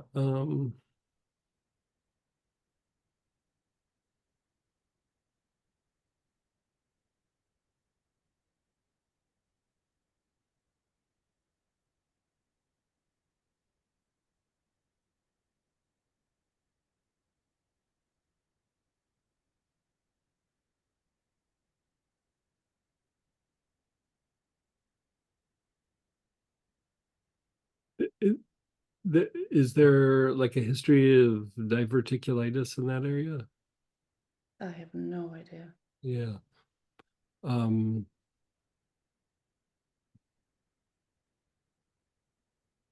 is there infection? Not that I know of. He hasn't done the full. He wants to go to the second opinion. They haven't done the full spectrum of stuff. He got freaked out first and. Yeah, I would stick with just the castor oil. Yeah. Okay. And they want to do a colonoscopy on him and they kind of like, because he's 82. Yeah, sure. And they don't want to stir the devil, Yeah. Just the castor? No, that's easy. Okay. Yeah, I would just do castor oil, like and then hot castor oil only. Yeah. On that part, right? Like 3, 4. Okay, that's easy. And then lots of everything else, the good stuff. Second question. I probably mentioned it before, but as I spoke to my mom, her shoulder, I can't remember which one. Anyway, it's bone on bone. And she is in constant pain and agony. She's like sleeping. She can't really do anything on one shoulder. So it's like if she touches it, it's just agony. Sure. What blue healer. Put a lot of blue healer on that. Yarrow. What's that? She doesn't have the blue healer because she's in Europe. Oh, what does she have? Can you ship to Moldova? I'll email them. I'll see. We should be able to. Give it a go. Yeah. We'll be able to ship to Moldova. I'll email you. Yeah. But okay, so just anything blue yarrow. Blue healer would be my top choice, but like that and maybe rotating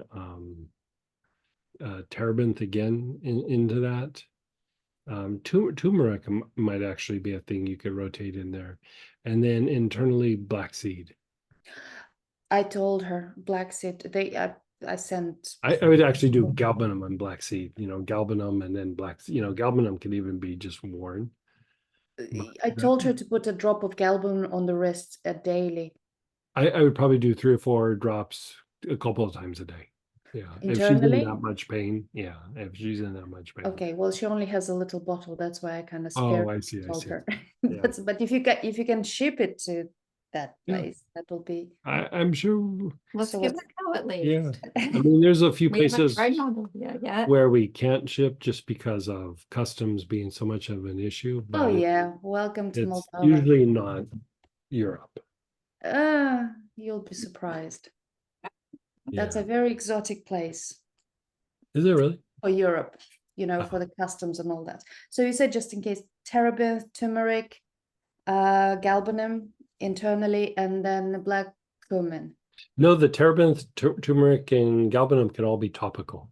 Galbanum on the wrist, the turmeric and the terebinth topically, the blue healer topically, but the black seed would be the only thing internal.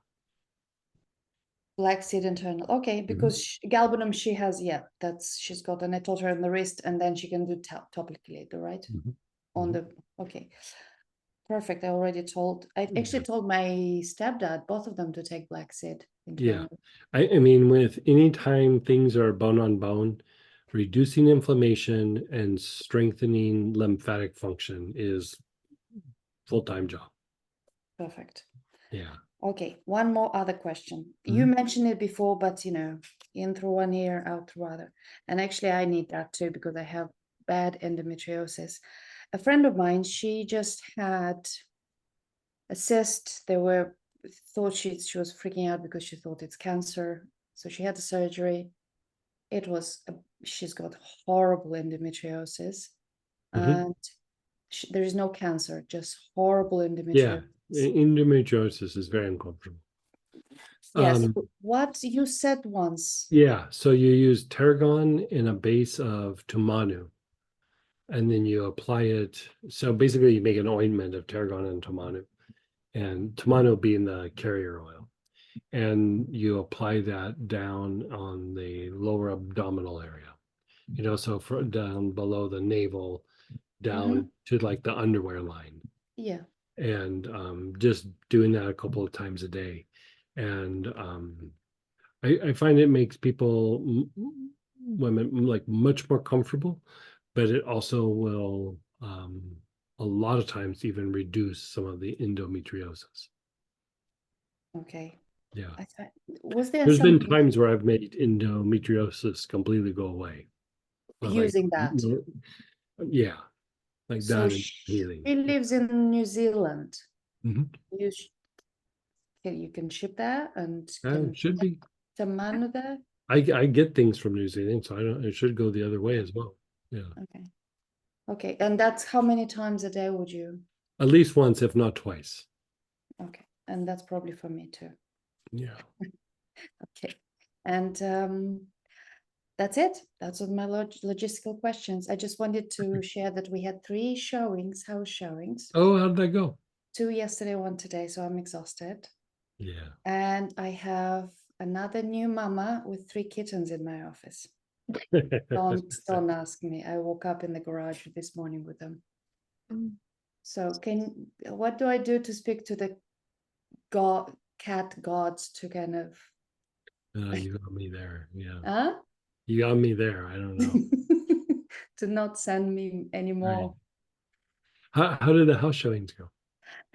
Actually, good. We actually got yesterday. We actually got an offer, but contingent, so it's not quite. So we got an offer and a possible second offer, and we haven't heard about the third one. So it was very last minute, and I did the materialization bread with Rose Alba. Good. And I did it for a few days, and then just things started shifting. I could feel energetically. Yeah. Oh, that's Rose is nice. Rose is very nice. That's my gem. Rose Alba materialization blend. Yeah. Bring anything forth. Well, that's the thing with roses, like we were talking about before. It's very like attracting.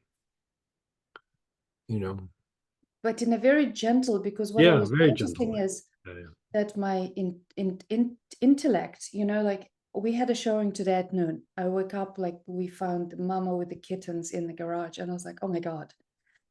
In the past, I would have freaked out. Today, I was like, okay. It was just a lot of things moving, lots of moving parts. Right. And Right. I was so calm, and it just felt exciting. It felt through the whole process, it just felt like the weather was good. It didn't rain. Like just like other forces were there. Yeah, good. If that makes any sense. Sure. Yeah, yeah. It was just really interesting to watch, you know. So yeah, I'll keep you posted on that. So fingers. Okay. We still have to figure out where I'm moving to, though. Right. All right. Thank you so much. You're welcome. Someone typed in a logistical question as well in chat. Can we hold the Tara interlocking mudra lower down near the solar in the it said in public. The what part? The Tara interlocking mudra.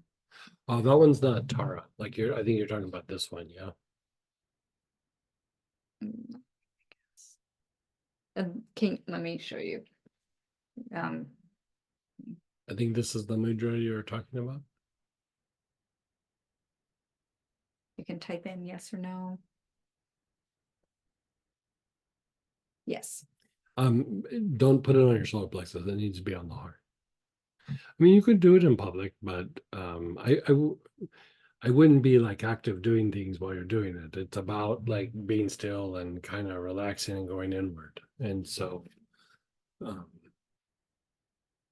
yeah, I would let it be about that, but don't do it lower. And go ahead, Donita. Hey, Donita. Just a quick question that I thought. Mm-hmm. If we do get, like, for example, now we have the offer, so it's like the next, like just all this part. Do I continue with the rose materialization blend, or do I what?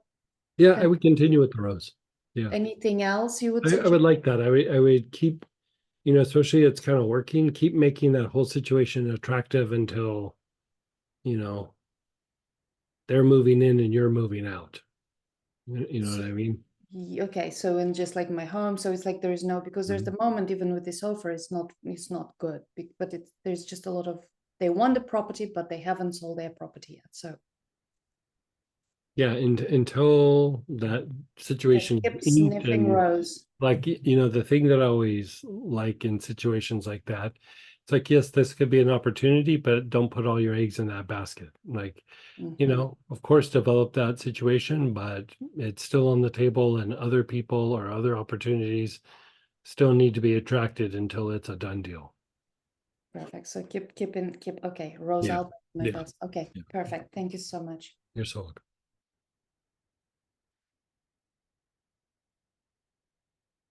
Someone, this is from earlier. Took me a minute to finish cracking up here. That was a great Cookie Monster impersonation. I missed everything after that.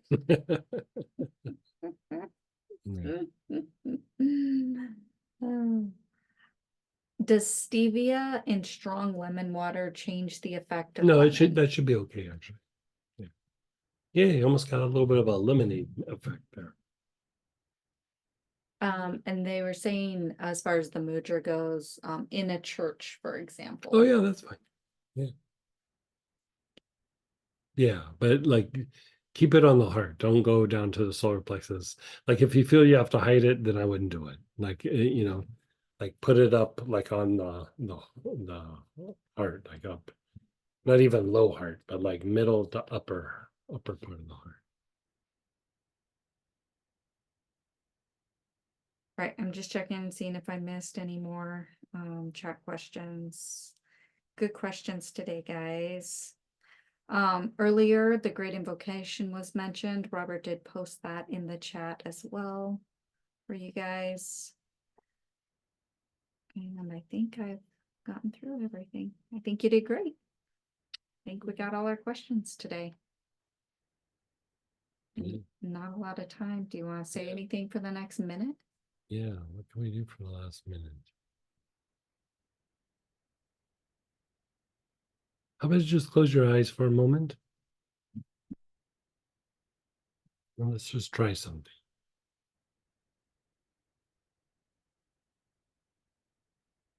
Your eyes are closed. Your awareness is on your heart. We'll just do a mantra for a moment.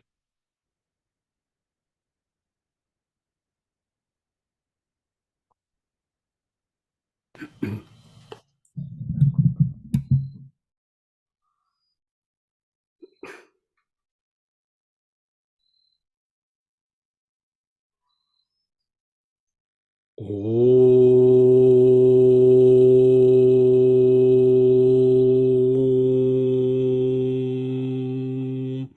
Shanti.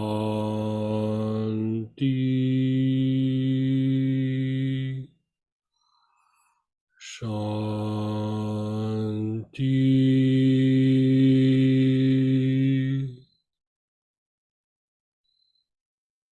Shanti.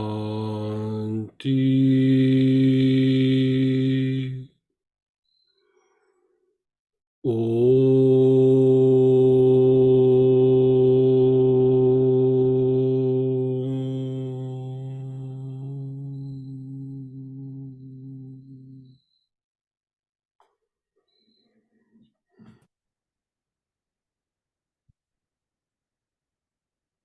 Just let some peace kind of wash over you a little bit. That mantra is about peace. And we're going to slide into the Astara prayer petition blessing. If you want to continue that, we're posting the link. And if not, are we doing a study group tomorrow night or no? No study group, just the Star Sundays. I mean, Star Wednesday sessions. Yeah. So, yeah, join us tonight if you can. And if not, maybe the Astara sessions tomorrow. And I think a bunch of you I see the class this weekend. So I'll see you then.